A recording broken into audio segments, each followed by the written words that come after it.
Ikigai বইটির প্রথম অধ্যায়টি মূলত ইকিগাই দীর্ঘ এবং সুখী জীবনের জাপানি রহস্য এই ধারণার ভূমিকা হিসেবে কাজ করে।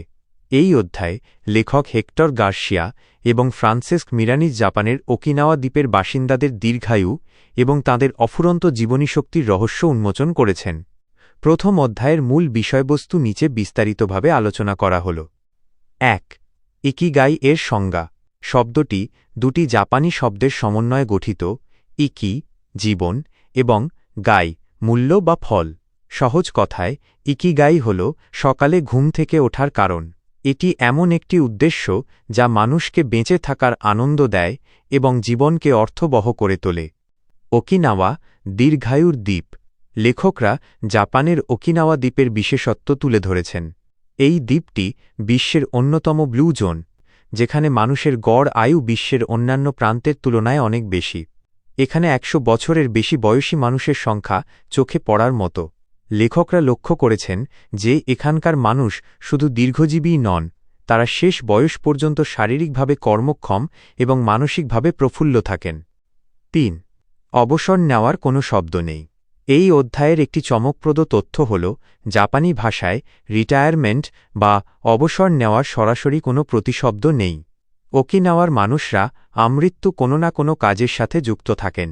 তাঁদের কাছে কাজ মানে কেবল অর্থ উপার্জন নয়, বরং নিজের ইকিগাই বা জীবনের উদ্দেশ্যের সাথে যুক্ত থাকা। তাঁরা বিশ্বাস করেন মানুষ যতক্ষণ সক্রিয় থাকে এবং নিজের পছন্দের কাজ করে ততক্ষণ সে সুস্থ থাকে। ৪. ইকিগাইয়ের ৪টি বৃত্ত। The core concept.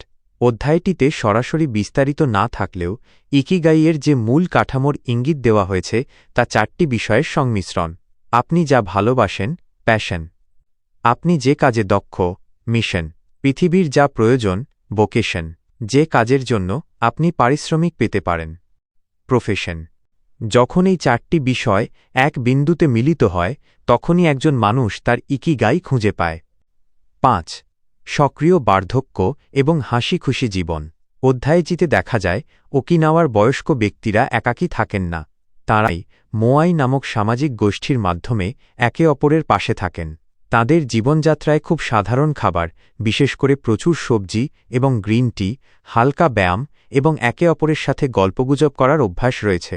লেখকরা লক্ষ্য করেছেন যে তাঁরা খুব অল্পতেই খুশি হন এবং সারাক্ষণ হাসি মুখে থাকেন। ৬.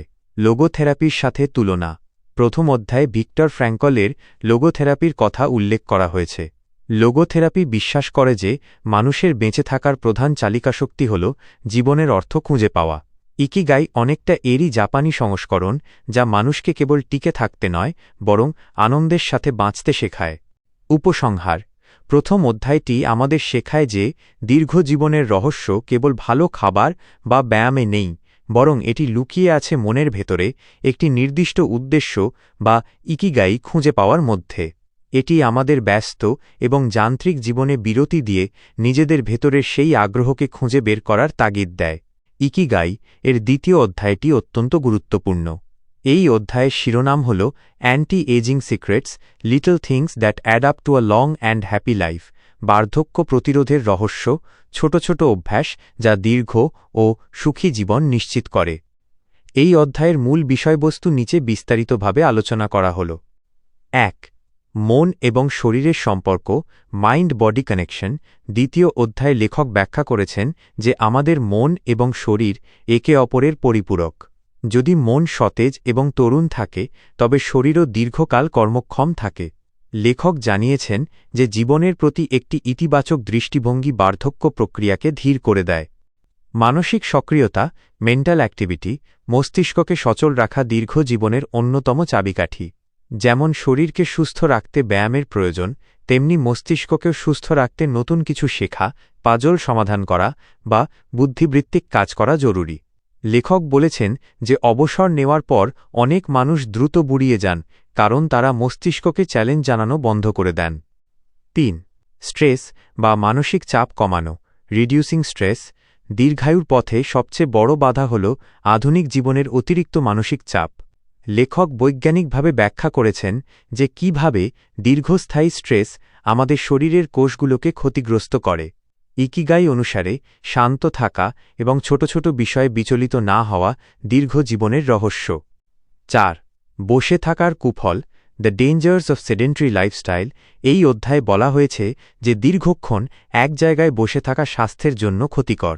ওকিনাওয়ার মানুষরা জিম না গেলেও সারাদিন কোনো না কোনো শারীরিক পরিশ্রমের মধ্যে থাকেন, যেমন বাগান করা বা হাঁটাচলা। লেখক পরামর্শ দিয়েছেন প্রতিদিন অন্তত কিছুটা সময় শরীর নড়াচড়া করার জন্য। 5. ভালো ঘুম, গুড স্লিপ, পর্যাপ্ত এবং গভীর ঘুমের প্রয়োজনীয়তা এখানে আলোচনা করা হয়েছে। ঘুম শরীরকে পুনর্গঠিত করতে এবং ত্বক ও কোষের ক্ষয় রোধ করতে সাহায্য করে। 6. ইতিবাচক দৃষ্টিভঙ্গি, পজিটিভ অ্যাটিটিউড। অধ্যায়টির শেষে লেখক ওকিনাওয়ার শতায়ু ব্যক্তিদের উদাহরণ দিয়ে দেখিয়েছেন যে যারা হাসিখুশি থাকেন এবং জীবনের প্রতিকূলতার মধ্যেও আনন্দ খুঁজে পান, তারা অনেক বেশি দিন বাঁচেন।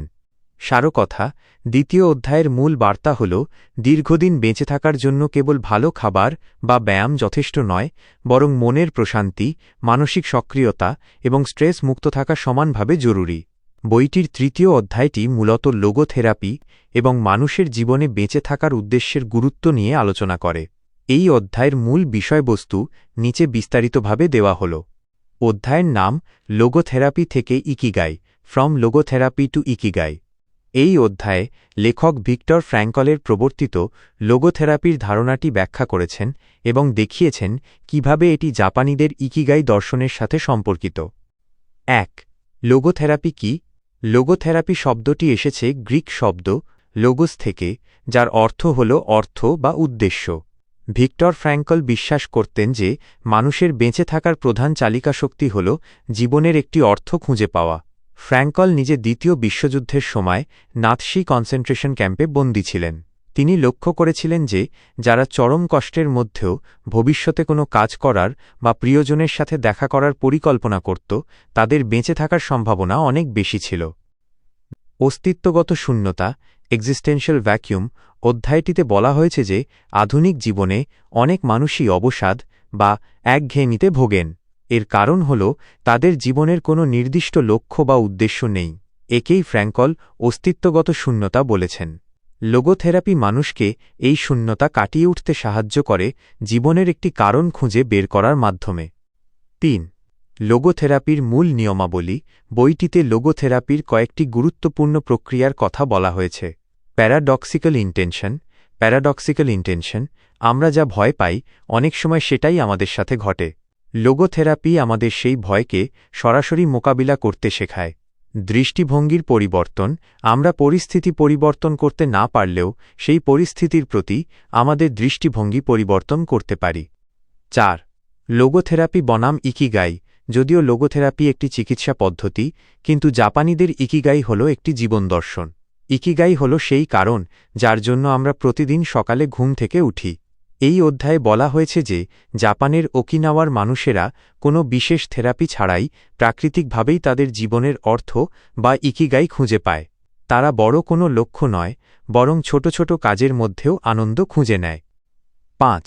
মরিতা থেরাপি। অধ্যায়টিতে জাপানি মনোবিজ্ঞানী সোমা মরিতার মরিতা থেরাপির কথাও উল্লেখ করা হয়েছে।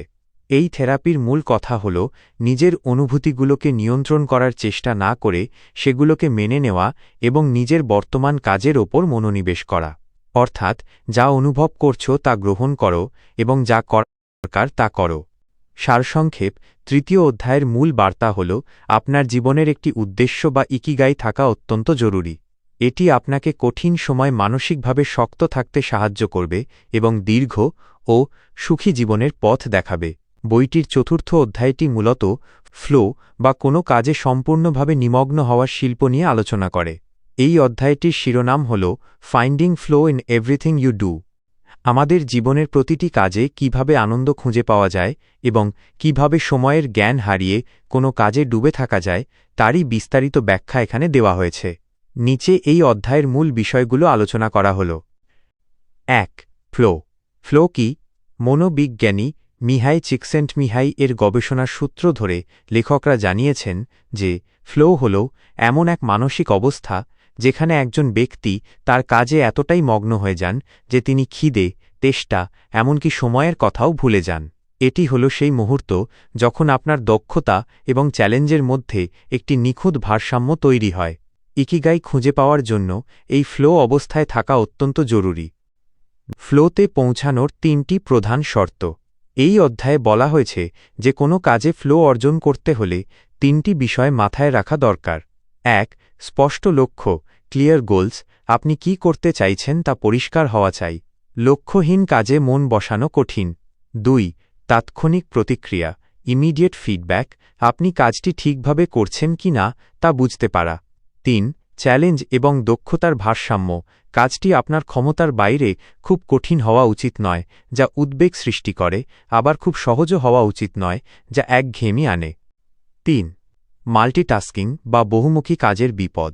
লেখকরা সতর্ক করেছেন যে আধুনিক জীবনে আমরা একসাথে অনেক কাজ মাল্টিটাস্কিং করতে গিয়ে আসলে কোনোটিই ঠিকমতো করতে পারি না।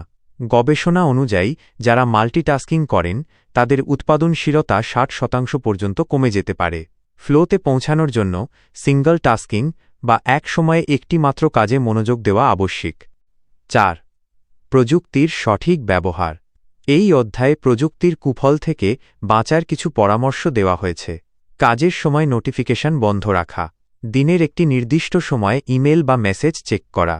সকালে ঘুম থেকে উঠে অন্তত ১ ঘণ্টা কোনো স্ক্রিন, ফোন, ল্যাপটপ না দেখা। ৫. জাপানি কারিগরদের উদাহরণ। তাকুমি। জাপানে এমন অনেক শিল্পী বা কারিগর আছেন যারা তাদের সারা জীবন একটিমাত্র কাজ নিখুঁতভাবে করার পেছনে ব্যয় করেন। একে বলা হয় তাকুমি। তারা খুব সাধারণ কাজেও, যেমন চা বানানো বা ঘর পরিষ্কার করা, ফ্লো খুঁজে পান। তাদের কাছে কাজটি কেবল উপার্জনের মাধ্যম নয়, বরং এটি একটি আধ্যাত্মিক সাধনা। উপসংহার। চতুর্থ অধ্যায়ের মূল কথা হল জীবনের ছোট ছোট কাজগুলোকে মন দিয়ে করার অভ্যাস করুন। আপনি যখন বর্তমান মুহূর্তে প্রেজেন্ট মোমেন্ট পুরোপুরি উপস্থিত থাকতে পারবেন, তখনই আপনার ইকিগাই বা বেঁচে থাকার সার্থকতা উজ্জ্বল হয়ে উঠবে। বইটির ৫ম অধ্যায়টি অত্যন্ত গুরুত্বপূর্ণ, কারণ এটি ফ্লো বা কোনো কাজের মধ্যে পুরোপুরি ডুবে যাওয়ার শিল্প নিয়ে আলোচনা করে। এই অধ্যায়ের মূল প্রতিপাদ্য হল কিভাবে আপনার দৈনন্দিন কাজকে আনন্দে পরিণত করা যায় এবং মগ্ন থাকার মাধ্যমে দীর্ঘায়ু লাভ করা সম্ভব। অধ্যায়টির সারসংক্ষেপ নিচে বিস্তারিত আলোচনা করা হল।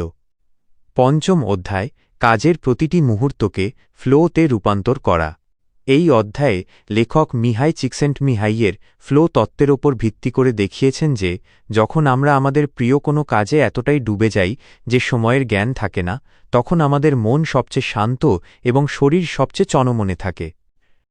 ১. ফ্লো কি? লেখক বর্ণনা করেছেন যে ফ্লো হল এমন একটি অবস্থা যেখানে ব্যক্তি তার কাজ এবং নিজের অস্তিত্বের মধ্যে কোনো পার্থক্য খুঁজে পায় না। এই অবস্থায় কোনো দুশ্চিন্তা বা বাইরের জগৎ আমাদের বিরক্ত করতে পারে না। জাপানি কারিগর, তাকুমি, শিল্পী বা এমনকি সাধারণ অগিমির বাসিন্দারা তাদের দৈনন্দিন সাধারণ কাজের মধ্যেও এই ফ্লো খুঁজে পান। ২. ফ্লোতে পৌঁছানোর ৩টি শর্ত। বইটিতে ফ্লোতে প্রবেশের জন্য ৩টি নির্দিষ্ট কৌশলের কথা বলা হয়েছে। কঠিন এবং সহজ কাজের ভারসাম্য। কাজটি যেন আপনার দক্ষতার চেয়ে খুব বেশি কঠিন না হয় যাতে ভয় লাগে, আবার খুব সহজও না হয় যাতে একঘেয়েমি আসে। চ্যালেঞ্জ আর দক্ষতার সঠিক ভারসাম্য দরকার। স্পষ্ট লক্ষ্য থাকা।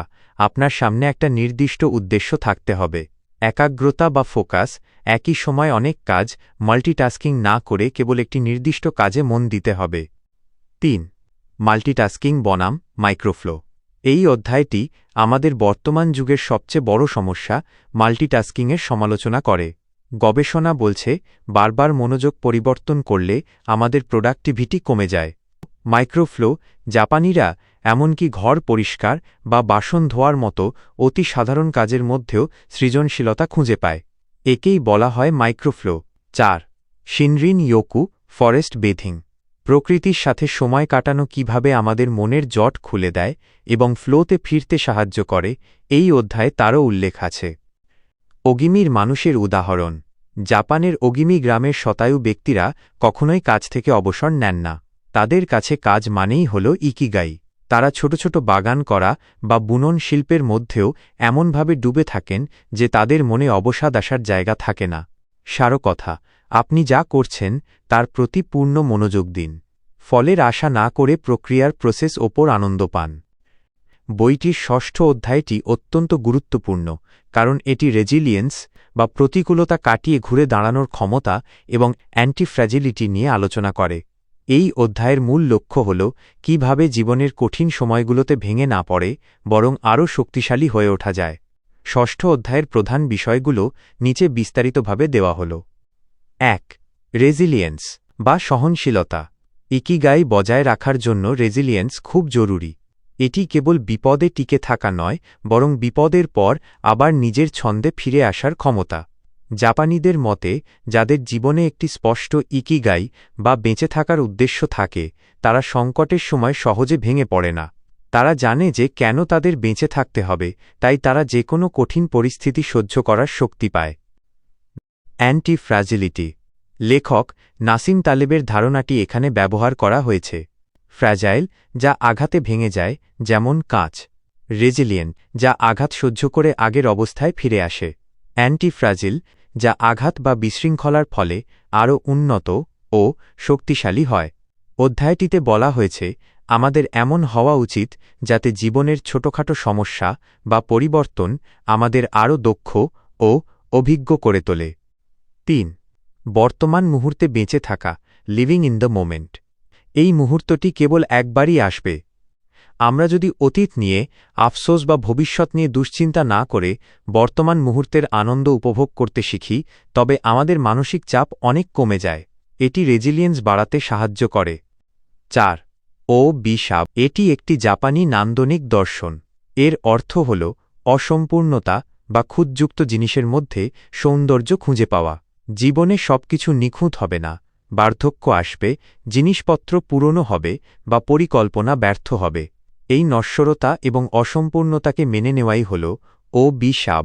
এটি আমাদের অহেতুক নিখুঁত হওয়ার ইঁদুর দৌড় থেকে মুক্তি দেয়। ৫. কিন্তসুগি।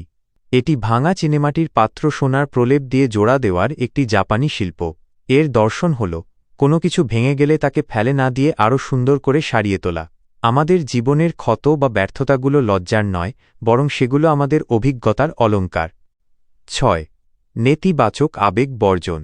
অধ্যায়টি আমাদের শেখায় যে দুঃখ বা কষ্ট আসবেই, কিন্তু সেগুলোকে আঁকড়ে ধরে রাখা উচিত নয়। যা আমাদের নিয়ন্ত্রণে নেই তা নিয়ে চিন্তা না করে কেবল সেই বিষয়গুলোতে মনোযোগ দেওয়া উচিত যা আমরা পরিবর্তন করতে পারি। সংক্ষেপে ষষ্ঠ অধ্যায়ের শিক্ষা, জীবন অনিশ্চিত এবং কঠিন হতে পারে, কিন্তু আপনার যদি একটি ইকিগাই থাকে এবং আপনি যদি বর্তমান মুহূর্তে বাঁচতে শেখেন, তবে আপনি কেবল টিকেই থাকবেন না, বরং প্রতিটি বাধা আপনাকে আরও শক্তিশালী করে তুলবে। এর সপ্তম অধ্যায়টি মূলত লোনজিভিটি বা দীর্ঘায়ু এবং স্বাস্থ্যের জন্য জাপানিদের খাদ্যাভ্যাস ও ব্যায়াম নিয়ে আলোচনা করে। এই অধ্যায়টির মূল বিষয়বস্তু নিচে বিস্তারিতভাবে দেওয়া হল। অধ্যায় ৭, দ্য ইকিগাই ডায়েট। এই অধ্যায়ে লেখকরা ওকিনাওয়ার, জাপানের একটি দ্বীপ যেখানে বিশ্বের সবচেয়ে বেশি শতায়ু মানুষ বাস করেন, মানুষের খাদ্যাভ্যাসের রহস্য উন্মোচন করেছেন। ১. হারা হাচিবু। এটি ওকিনাওয়ার একটি প্রাচীন প্রবাদ। এর অর্থ হল, ততক্ষণ পর্যন্ত খাও যতক্ষণ তোমার পেট ৮০% পূর্ণ হয়। অর্থাৎ একদম পেট ভর্তি করে না খেয়ে একটু খিদে থাকতেই খাওয়া থামিয়ে দেওয়া। জাপানিরা বিশ্বাস করেন যে অতিরিক্ত খাবার হজম করতে শরীরকে বেশি শক্তি ব্যয় করতে হয়, যা বার্ধক্যকে ত্বরান্বিত করে। বৈচিত্র্যময় খাবার। ওকিনাওয়ার মানুষ প্রতিদিন গড়ে ১৮ থেকে ২০ ধরনের আলাদা খাবার খান। তারা মনে করেন খাদ্যে যত বেশি বৈচিত্র্য থাকবে, শরীর তত বেশি পুষ্টি পাবে। ৩. প্রচুর শাকসবজি ও ফলমূল। তাদের খাদ্য তালিকায় প্রচুর পরিমাণে সবুজ ও হলুদ রঙের সবজি থাকে। বিশেষ করে গোয়া, এক ধরনের তেতো করলা, তাদের প্রিয় খাবার, যা রক্তে শর্করা নিয়ন্ত্রণে সাহায্য করে। এছাড়াও তারা প্রচুর টফু এবং সয়া জাতীয় খাবার খান। ৪. কম ক্যালোরি ও কম চিনি। ওকিনাওয়ার অধিবাসীরা সাধারণ জাপানিদের তুলনায় কম ক্যালোরি গ্রহণ করেন। তারা চিনি বা নুন খুব সামান্য পরিমাণে খান। মিষ্টি হিসেবে তারা ফলের ওপর বেশি নির্ভর করেন। ৫. গ্রিন টি ও সানপিন টি। তারা সারাদিনে অনেকবার গ্রিন টি বা ওকিনাওয়ার বিশেষ সানপিন টি, জেসমিন চায়ের একটি মিশ্রণ পান করেন। এই চায়ে প্রচুর অ্যান্টিঅক্সিডেন্ট থাকে, যা কোষের ক্ষয় রোধ করে এবং হার্ট ভালো রাখে। 6. সামুদ্রিক খাবার ও মাছ, তারা রেড মিট বা লাল মাংস এড়িয়ে চলেন। সপ্তাহে অন্তত 3 দিন তারা সামুদ্রিক মাছ খান, যা ওমেগা-3 ফ্যাটি অ্যাসিডে সমৃদ্ধ। 7. শরীর চর্চা ও সক্রিয়তা, এই অধ্যায়ে কেবল খাবার নয়, চলাফেরার ওপরও জোর দেওয়া হয়েছে। তারা জিম গিয়ে ভারী ব্যায়াম করেন না, বরং সারাদিন বাগান করা, হাঁটা বা সাধারণ ঘরের কাজ করার মাধ্যমে শরীরকে সক্রিয় রাখেন। একে বলা হয় লো ইন্টেন্সিটি মুভমেন্ট। উপসংহার: সপ্তম অধ্যায়টি আমাদের শেখায় যে দীর্ঘ ও সুস্থ জীবনের জন্য কেবল কি খাচ্ছি তা গুরুত্বপূর্ণ নয়, আমরা কিভাবে এবং কতটা খাচ্ছি সেটাও সমান জরুরি। পরিমিত বোধ এবং প্রাকৃতিক খাবারের প্রতি ভক্তিই হল জাপানিদের দীর্ঘায়ুর অন্যতম চাবিকাঠি। এই বইয়ের অষ্টম অধ্যায়টি মূলত আমাদের শরীর এবং মনের নমনীয়তা বা রেজিলিয়েন্স নিয়ে আলোচনা করে। এই অধ্যায়ের মূল প্রতিপাদ্য বিষয় হল কিভাবে প্রতিকূল পরিস্থিতিতেও আমরা মানসিকভাবে ভেঙে না পড়ে লড়াই করতে পারি এবং ইকিগাই বা জীবনের উদ্দেশ্য খুঁজে পেতে পারি। অধ্যায়টির বিস্তারিত সারসংক্ষেপ নিচে দেওয়া হল। অধ্যায় 8, নমনীয়তা এবং ওয়াবিসাবি, রেজিলিয়েন্স অ্যান্ড ওয়াবিসাবি। এই অধ্যায়ে লেখক ব্যাখ্যা করেছেন যে দীর্ঘ ও সুখী জীবনের জন্য কেবল একটি লক্ষ্য থাকাই যথেষ্ট নয়, বরং জীবনের উত্থান পতন সহ্য করার ক্ষমতাও থাকা প্রয়োজন। 1. রেজিলিয়েন্স বা নমনীয়তা কি? রেজিলিয়েন্স হল জীবনের কঠিন সময়ে দ্রুত নিজেকে সামলে নেওয়ার ক্ষমতা। যারা তাদের ইকিগাই জানেন তারা জীবনের কঠিন সময়েও লক্ষ্যচ্যুত হন না। তারা জানেন যে ব্যর্থতা সাময়িক এবং এর মাধ্যমেই শেখা সম্ভব। ওয়াবিসাবি, এই অধ্যায়ের একটি গুরুত্বপূর্ণ ধারণা হল ওয়াবিসাবি। এটি একটি জাপানি সৌন্দর্য তত্ত্ব যা অসম্পূর্ণতা, ক্ষণস্থায়িত্ব এবং অসঙ্গতির মধ্যে সৌন্দর্য খুঁজে পেতে শেখায়। জাপানিরা বিশ্বাস করেন যে কোনো কিছুই চিরস্থায়ী নয় এবং কোনো কিছুই নিখুঁত নয়। আমরা যখন জীবনের খুঁতগুলোকে গ্রহণ করতে শিখি তখন আমাদের মানসিক চাপ কমে এবং আমরা বর্তমানকে উপভোগ করতে পারি। 3. কিন্টসুগি, ভাঙার শিল্প। লেখক এখানে কিন্টসুগি নামক একটি প্রাচীন জাপানি শিল্পের কথা বলেছেন। এতে ভাঙা মাটির পাত্রকে সোনা দিয়ে জোড়া লাগানো হয়। এর দর্শন হল একটি ভাঙা বস্তু তার দাগের জন্য আরও সুন্দর এবং মূল্যবান হয়ে ওঠে। আমাদের জীবনেও যে আঘাত বা কষ্টের দাগগুলো আছে সেগুলো আমাদের দুর্বলতা নয়, বরং আমাদের অভিজ্ঞতার পরিচয় এবং সৌন্দর্যের অংশ। 4. অ্যান্টি-ফ্র্যাজিলিটি। অ্যান্টি-ফ্র্যাজিলিটি, এই অধ্যায়ে নাসিম তালেবের একটি তত্ত্ব আলোচনা করা হয়েছে।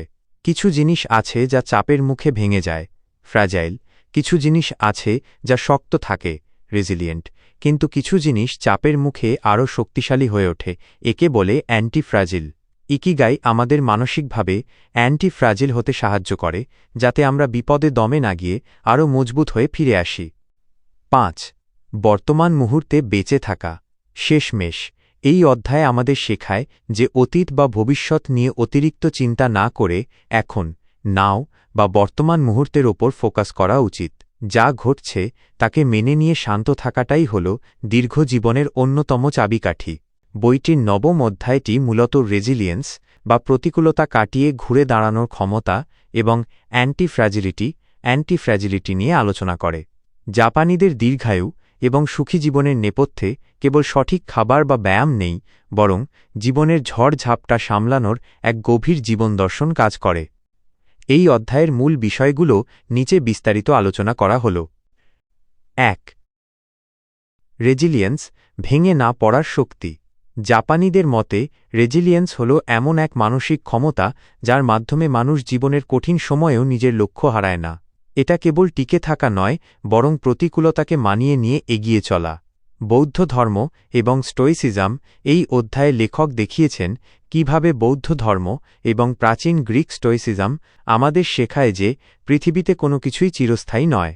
তাই যা আমাদের নিয়ন্ত্রণে নেই তা নিয়ে দুশ্চিন্তা না করে বর্তমানের ওপর ফোকাস করা উচিত। নানা করবি ইয়া ওকি, এটি একটি বিখ্যাত জাপানি প্রবাদ যার অর্থ হল 7 বার পড়ে গেলে 8 বার উঠে দাঁড়াও। শ্রেয়া যখন বড় হবে তাকেও এই শিক্ষাটা দেওয়া যেতে পারে যে ব্যর্থতা মানেই শেষ নয়, বরং বারবার চেষ্টা করাই হল আসল ইকিগাই। এই অধ্যায় শেখায় যে প্রতিকূলতা আমাদের শক্তিশালী করে। 3. ওয়াবিসাবি। ওয়াবিসাবি, এই অধ্যায়ে জাপানি নন্দনতত্ত্ব ওয়াবি সাবি নিয়ে আলোচনা করা হয়েছে। এর মূল কথা হল অপূর্ণতার সৌন্দর্য, দুনিয়ার কোনো কিছুই নিখুঁত নয়। আমাদের ভুল, আমাদের খামতি বা জীবনের দাগগুলোই আমাদের অনন্য করে তোলে। ক্ষণস্থায়ী জীবন, কোনো কিছুই চিরকাল থাকবে না, তাই বর্তমান মুহূর্তের গুরুত্ব অপরিসীম। 4. কিনটসুগি। কিনটসুগি ভাঙাকে জোড়া দেওয়ার শিল্প। জাপানে যখন কোনো মাটির পাত্র ভেঙে যায়, তারা সেটা ফেলে না দিয়ে সোনার প্রলেপ দিয়ে জোড়া লাগায়। এতে পাত্রটি আগের চেয়েও বেশি সুন্দর ও দামি হয়ে ওঠে।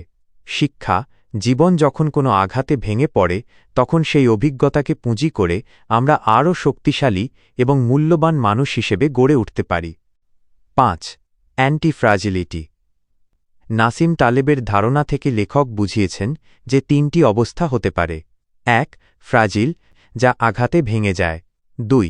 রেজিলিয়েন্ট, যা আঘাত সহ্য করে আগের মতো থাকে। 3. অ্যান্টি-ফ্রাজিল, যা আঘাত বা চাপের মুখে আরও উন্নত হয়। আমাদের জীবনকে এমনভাবে তৈরি করতে হবে যাতে চাপ বা সমস্যা আমাদের ভেঙে না ফেলে, বরং আমাদের ইকিগাইকে আরও মজবুত করে। সারসংক্ষেপ: নবম অধ্যায় আমাদের শেখায় যে ইকিগাই কেবল ভালো সময় আনন্দ পাওয়ার জন্য নয়, বরং জীবনের কঠিন সময়েও শান্ত এবং স্থির থাকার একটা পথ। জীবন অনিশ্চিত, কিন্তু সেই অনিশ্চয়তার মধ্যেই আনন্দ খুঁজে নেওয়াটাই হল আসল সার্থকতা। বইটির 10ম অধ্যায়টি মূলত ইকিগাই অনুযায়ী বেঁচে থাকা বা জীবনের সারমর্ম নিয়ে আলোচনা করে।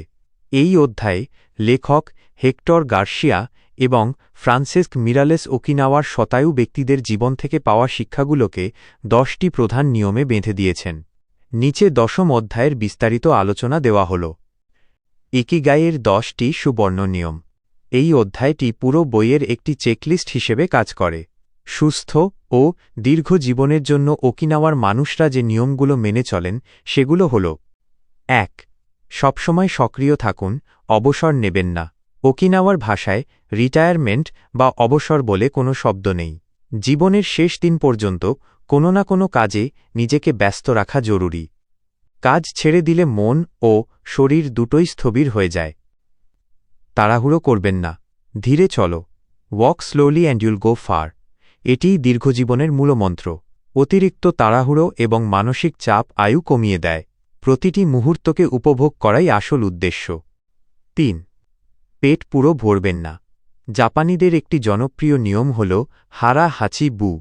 এর অর্থ হল আপনার পেটের 80% পূর্ণ হলে খাওয়া বন্ধ করুন। অতিরিক্ত খাবার হজম করতে শরীরের অনেক শক্তি ব্যয় হয়, যা বার্ধক্যকে ত্বরান্বিত করে। 4. ভালো বন্ধু পাশে রাখুন। একাকিত্ব স্বাস্থ্যের জন্য ক্ষতিকর। বন্ধুদের সাথে আড্ডা দেওয়া, গল্প করা এবং সুখ দুঃখ ভাগ করে নেওয়া জীবনকে আনন্দময় করে তোলে। ওকিনাওয়ার মানুষেরা মোয়াই বা সামাজিক গোষ্ঠীর মাধ্যমে একে অপরের পাশে থাকেন। 5. পরবর্তী জন্মদিনের জন্য নিজেকে ফিট রাখুন। খুব কঠিন ব্যায়ামের প্রয়োজন নেই, তবে প্রতিদিন শরীর নাড়াচাড়া করা জরুরি। হাঁটাচলা বা হালকা যোগ ব্যায়াম শরীরের নমনীয়তা বজায় রাখে। 6. হাসুন। হাসি শুধু মন ভালো করে না, এটি শরীরের রোগ প্রতিরোধ ক্ষমতাও বাড়ায়। প্রতিকূল পরিস্থিতিতেও হাসিমুখে থাকা ওকিনাওয়ার সংস্কৃতির অংশ। 7. প্রকৃতির সাথে সংযোগ স্থাপন করুন। মানুষ আদিমকাল থেকেই প্রকৃতির অংশ। শহরের যান্ত্রিকতা ছেড়ে মাঝে মাঝে গাছপালা, নীল আকাশ বা সমুদ্রের কাছাকাছি থাকা উচিত। এটি মানসিক প্রশান্তি দেয়। 8. কৃতজ্ঞতা প্রকাশ করুন। আপনার পূর্বপুরুষ, প্রকৃতি, খাবার এবং আপনার চারপাশের মানুষদের ধন্যবাদ জানান। কৃতজ্ঞতাবোধ মানুষের ভেতরের আনন্দকে বাড়িয়ে দেয় এবং অহংকার কমায়। 9. বর্তমান মুহূর্তে বাঁচুন। অতীতের অনুশোচনা বা ভবিষ্যতের দুশ্চিন্তা ত্যাগ করে এখনকে উপভোগ করুন। আজকের দিনটি আপনার কাছে একটি উপহার, তাই এটিকে সেরাভাবে কাজে লাগান। 10. আপনার ইকিগাই অনুসরণ করুন। সবার ভেতরেই একটি বিশেষ প্রতিভা বা উদ্দেশ্য থাকে, যা তাকে সকালে ঘুম থেকে ওঠার উৎসাহ দেয়। আপনার সেই উদ্দেশ্য বা প্যাশন খুঁজে বের করুন এবং সেটিকেই জীবনের চালিকাশক্তি বানান। বিশেষ দ্রষ্টব্য: এই অধ্যায়টি আমাদের মনে করিয়ে দেয় যে দীর্ঘজীবন মানে কেবল বেঁচে থাকা নয়, বরং প্রতিটি দিনকে অর্থপূর্ণ করে তোলা।